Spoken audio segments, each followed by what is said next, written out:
My name is Julia Bennett, and I'm from a small town in Ohio where everybody knows your business, whether you like it or not. I'm the kind of person who keeps things together, bills paid, promises kept, no fuss. At least that's who I thought I was until one morning when my phone buzzed so loud it felt like a punch to the chest. A bank alert stared back at me, cold as ice. My account was overdrawn by $42,317.89. My savings, my safety net, my years of scraping by, gone. I blinked at the screen, thinking it was a glitch, some cruel joke. But the numbers didn't budge. My parents had used my credit card to buy a car and a motorcycle, leaving me with $10 to my name. I laughed, not because it was funny, but because the card they swiped was the one I trusted them with for emergencies. Guess their emergency was a shiny new ride. I grew up in a house where chaos was the wallpaper. My dad lost his factory job when I was a kid, and instead of picking himself up, he turned to poker games and big talk about hitting it big. My mom, with her quick smile and quicker tears, could charm anyone into giving her a pass on late bills. By 16, I was working shifts at the Blue Plate Diner, sweeping floors and pouring coffee to keep the lights on after Dad's gambling debts ate our savings. I loved them, so I helped. I put myself through community college, got a job as a financial analyst, and became the responsible one. When Mom's credit tanked, I co-signed their mortgage. When my brother's truck broke down, I covered it. I thought that's what family did, carry each other. But that morning, staring at my empty account, I realized I wasn't carrying them. They were draining me. I didn't sleep after that alert. My hands shook as I dialed my dad, the phone cold against my ear. He answered on speaker, music blaring, my mom's laugh sharp in the background like they were at a party. "Dad, something's wrong," I said, my voice tight. "My account's maxed out." "Did something happen?" There was a pause. Then his voice came through annoyed, like I was interrupting his day. "Julia, don't make a big deal. Your mom had doctor bills. Your brother needed his truck fixed. And the house payment was late. We handled it." I froze, my heart sinking. "Why didn't you ask me?" "I managed." He snorted. "Ask your family? You owe us." Then my mom's voice cut in, sharp and mocking. "What were you going to do with that money, Julia? Buy yourself a fancy birthday cake." My birthday. I'd forgotten it was that week. But they hadn't. They'd celebrated by emptying my account.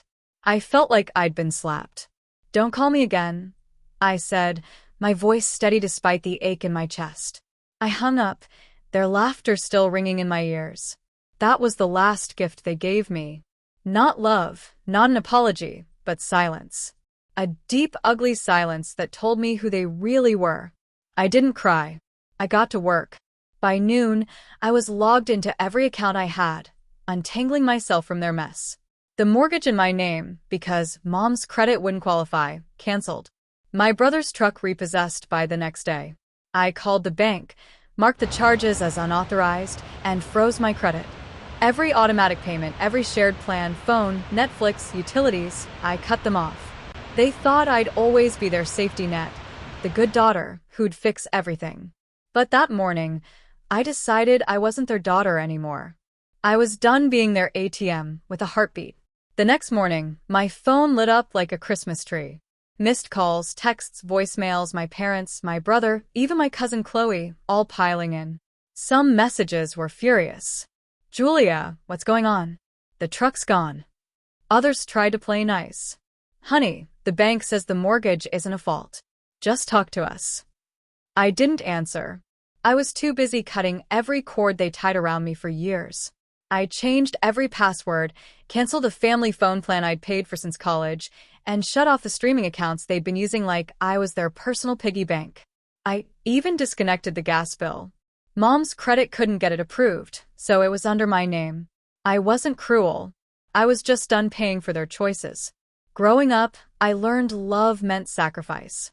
At 16, I'd come home from the diner to find eviction notices taped to our door. Mom would cry. Dad would promise to fix it, but I was the one who paid the electric bill, so we wouldn't sit in the dark. I thought I was helping family, but they saw me as a resource.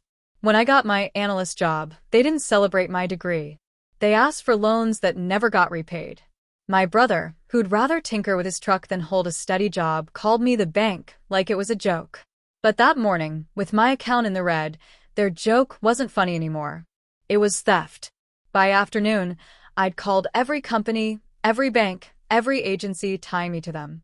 I removed myself as co-signer on Mom's student loans. She'd gone back to school but never finished, leaving me to cover the payments. I sent an email to my lawyer, cutting all shared responsibilities, even the power of attorney they'd guilt me into signing. No fights, no yelling, just quiet, deliberate steps. I wasn't angry anymore. I was clear. They'd taken $42,000 without a second thought. And I was taking my life back the same way. Later that day, my phone buzzed with a text from Chloe. "Did you really shut off their gas? It's cold, Julia. They're freaking out." I stared at the message, my thumb hovering over the reply button. Chloe was always the family gossip, caught between siding with my parents and sneaking me updates. I typed back. I didn't shut it off. I just stopped paying for it. She didn't respond. Just those typing dots that faded to nothing. That silence felt heavier than their anger. But it didn't break me. I was building something new. A life where I wasn't the one holding their world together. Then they showed up at my apartment. I saw them through the peephole. Dad pacing red-faced like he owned my porch. Mom in her favorite leopard print scarf, crying louder than the doorbell. I opened the door. Dad shouted, "You're ruining everything." Mom chimed in, her voice wobbly but sharp. "We trusted you. How could you do this to us?" I sat on my couch sipping coffee from a mug they'd given me years ago. It said number 1 daughter. I almost laughed at the irony. They banged on the door for 10 minutes, yelling, begging, even threatening, but I didn't move. Their noise wasn't my problem anymore. Yelling doesn't mean love when it comes without respect. That night, I saw Mom's Facebook post. "The ones you love most cut the deepest." Her friends piled on in the comments, calling me entitled, saying I owed them for raising me. Owed them. I'd paid for their groceries, their vacations, their emergencies since I was a teenager. I'd planned Christmas dinners they took credit for, bought gifts they bragged about. But they never remembered my birthday unless it was to swipe my card. I didn't comment. I didn't need to. I was too busy building walls they couldn't climb. Ones made of self-respect instead of their guilt. That week, I started therapy. My therapist asked, "When did you first feel responsible for your parents?" I didn't even have to think. "When I was 16, I said." Mom was sobbing over a shut-off notice, and I took my diner paycheck to keep the heat on. That was the moment I stopped being a kid and started being the adult they leaned on. I wasn't raised, I was raising them. Every bill I paid, every loan I gave, every crisis I fixed, I thought I was showing love. But they taught me love was a transaction. And I was always the one paying. The truth hit hard. I wasn't just their daughter. I was their safety net, their backup plan, their ATM with a pulse. They didn't see my late nights studying for my degree, my pride in buying my own car, my dream of starting a consulting business. They saw a resource to tap. When they took that $42,000, it wasn't about the money. It was about how easily they did it. No guilt, no hesitation, just a cold assumption that my life belonged to them. That betrayal burned, but it also lit a fire. I wasn't going to be their fixer anymore. My cousin Chloe kept texting, forwarding family group chat screenshots. They had renamed it without me, but the messages were all about me. "Julia's heartless," my brother wrote. "We gave her everything, and she bailed." Everything. I grew up dodging bill collectors, watching Mom fake tears to delay payments, hearing Dad call his gambling debts bad luck. I turned those years of survival into a career, a savings account, a life I built from scratch. I shared it with them, not because I owed them, but because I believed in family. But family isn't a blank check you cash behind someone's back. I replied to Chloe once, "If you keep breaking someone, don't be shocked when they stop showing up." Then I blocked the thread. The guilt tried to creep in, whispering that I was too harsh, that family sticks together. But I shut it down. Guilt was their weapon, not my truth. I posted a short message to my online friends. Boundaries aren't mean. They just make the silence easier to live with. The responses flooded in from people I knew and strangers alike. "I've been you," one wrote. "Thank you for saying what I couldn't." Their words wrapped around me like a warm blanket, reminding me I wasn't alone. One evening, rain tapping my windows, I got a voicemail from Mom. "Julia, it's me. Your dad fell, broke his leg. We're at the county hospital. No insurance. They won't do surgery unless we pay. Please just call back. This is family."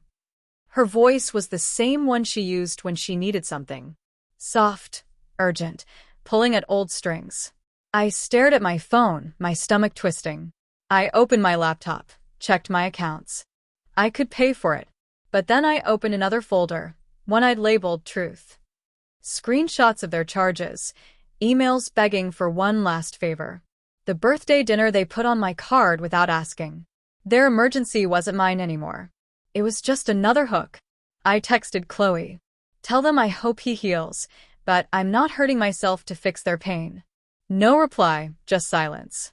And for the first time, that silence didn't claw at me. It felt like breathing room. I lit a candle, made tea, and sat still.